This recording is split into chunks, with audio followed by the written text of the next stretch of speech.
Presidente, não podemos deixar de ver, numa reunião da entidade, a informação que parece ser desconhecida dos políticos, e não é.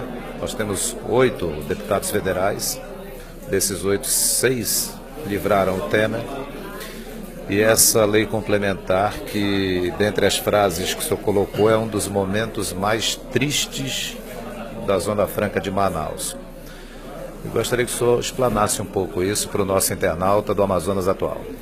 É um momento triste por perceber que não há a preocupação, não houve a preocupação em defender os direitos da nossa região. E quando eu falo direitos, não é defender direito dos investimentos, não. Ninguém se preocupou com os empregos que esses investimentos geram ou deixarão de gerar na nossa região. Ninguém se preocupou com o momento que a Zona Franca passa e uma lei como essa que fere a Constituição, como já foi julgado pelo Supremo. Agora, não adianta reagir, nós temos que agir e ninguém agiu em direito da nossa região. Eu não vou citar nomes, eu acho que nós temos representações políticas em várias esferas. Eu estou falando que não houve uma manifestação, uma busca de uma solução política que resguardasse o direito da nossa região. O fato é que essa lei, depois de sancionada, traz risco sim, não aos investimentos, mas aos empregos, Patrick. Aos empregos que esses investimentos geram aqui na nossa região. Traz risco para o nosso povo. E ninguém está preocupado com isso. Hoje, os interesses e preocupações pessoais e político-partidárias estão acima dos interesses regionais e dos interesses da sociedade. E é isso que nós temos que mudar. É uma carta branca para se cometer coisas erradas durante 15 anos? Não. Se você trouxer para a pessoa física, é a mesma coisa que a Receita Federal te pega sonegando o imposto. E ao invés de te obrigar a pagar esse imposto, a recolher inclusive o anterior, os anteriores, anos anteriores que você cometeu o crime, vierem para você e falar assim, ó, nós sabemos que você está errado, nós vamos te dar 15 anos, você continua cometendo o crime, mas daqui 15 anos você para. É isso que essa lei que foi sancionada traz.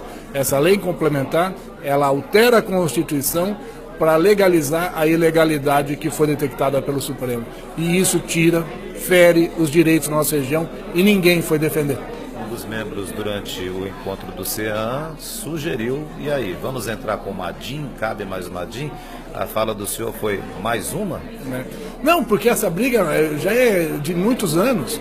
E fruto dessa briga foi a decisão do Supremo que julgou ilegal os incentivos. Agora, esse projeto de lei complementar, ele altera a Constituição. Então ele traz aquilo que era ilegal para a legalidade, legaliza a ilegalidade. E isso traz risco para a nossa região.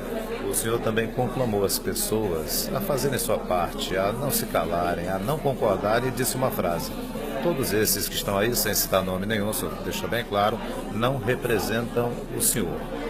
Como que a entidade pode reclamar, pode fazer alguma coisa para que não fique simplesmente aceitando isso goela abaixo? E eu pergunto a você, internauta, eu pergunto a você, se esse governo federal que aí está nos representa, se essas pessoas envolvidas em escândalos que nós temos assistido nos representam. Agora, nós, sociedade, temos que exercer, sim, o nosso poder de cidadãos que somos, cidadãos do bem, e forçar uma mudança, buscar essa mudança para termos pessoas que verdadeiramente representem o país, nos representem da forma digna como nós gostaríamos de ser representados, coisa que não está acontecendo, infelizmente. Vou só finalizar da minha parte, presidente, dizendo o seguinte: houve o Homem da Mala passando, como o senhor disse, 2 semanas num grande jornal do país, Jornal Nacional, e de repente nós temos os representantes livrando esse presidente do que seria o caminho correto. E aí uma outra situação, na minha avaliação ainda em cima disso. O que o empresário daqui, quando ouve que lá é um paraíso, e não é paraíso. Nós temos a logística, você citou os exemplos, um monte de problema. Mas eu volto a dizer, dá para o empresariado daqui ter algum tipo de visão de luz no fim desse túnel enorme, ou não? O país passa pelo pior momento político-econômico da história recente. E a nossa região pior, pela dependência que nós temos do país. A hora que você vê uma lei como essa também sendo sancionada, isso faz parte da moeda de troca para esse governo se manter onde está. Um governo podre, um governo sem credibilidade, sem representatividade nem local e nem internacional, mas que compra quem se vende. E, infelizmente, muitos políticos se venderam por isso. Agora, você perguntar do empresariado, do cidadão, muitas multinacionais estão se perguntando por que continuar no Brasil hoje? Por que não atender esse mercado de outra região do mundo, inclusive do Paraguai, que é aqui pertinho, e deixar que esse povo se resolva e a gente voltar quando tiver um cenário político e econômico mais estável? Porque hoje que nós estamos cercados de incerteza. Então é difícil, realmente difícil. Agora, a única coisa que eu não me permito, Patrick, é jogar a toalha. Eu, como brasileiro, como cidadão, não me permito pensar que esse país não tem solução. Tem. E essa solução começa com a sociedade. A sociedade exercendo o seu papel, a sociedade mudando de verdade e exigindo representações que realmente representem esse anseio.